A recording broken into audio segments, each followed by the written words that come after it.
As I was saying, in 1964, then President G brought together every campus employee to announce that, beginning with the upcoming term, East Texas State College at that point would accept, quote, all races as long as they meet the standards, unquote. By 1964, only one other public university in Texas had yet to integrate. That's actually Sam Houston State. We were the last holdouts, actually, 10 years after the Brown versus Board of Education decision rendered segregation unconstitutional. In fact, integration at ETSU was relatively uneventful, certainly when compared to other campus and community responses.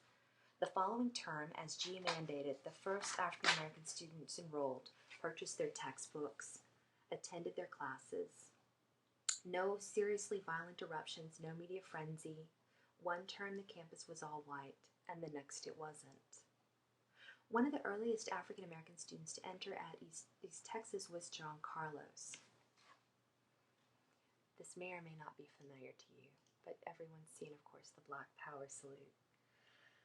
Upon his induction, the 1 year, this is John Carlos, 1 year before he was to become key part of what many would argue is the most famous televised moment in sports history. It's everywhere.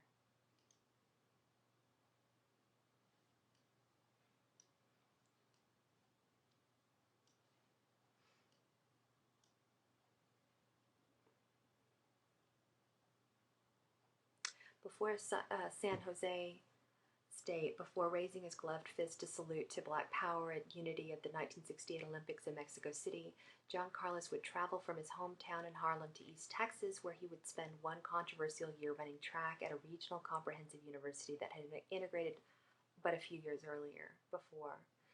On that medal stand, he was joined by yet another San Jose student with East Texas connections, Tommy Smith, who spent the first 10 years of his life working the Texas soil in this large family of sharecroppers.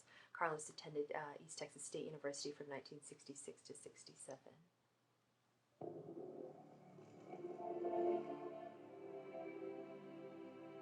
'68 was cram-packed with enough events that could have covered the whole century. The assassination of Dr. Martin Luther King. If his life was not worth very much, then who am I?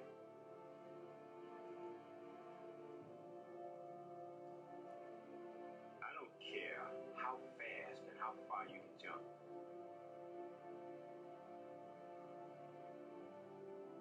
You're still just another nigga.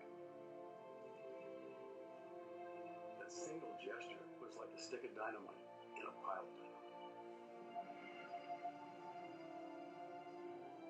People thought that the victory stand was a hate message, but it wasn't. It was a cry for freedom.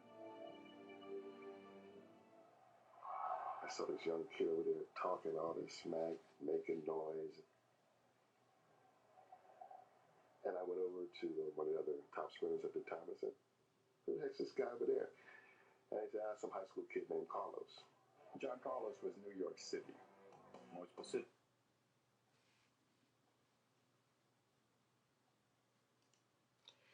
Can take another look at that, but certainly Harlem. He was New York City, and we saw this again and again in any sort of reference that you'll find to John Carlos. An amazing project could be done on this man, and we're doing some work on him, but we can't do it all. Upon his induction into the Texas Black Sports Hall of Fame last December, actually would have been a year ago now, the Dallas Morning News described his time at our university in this way. And I'll wait until the next video to tell you this.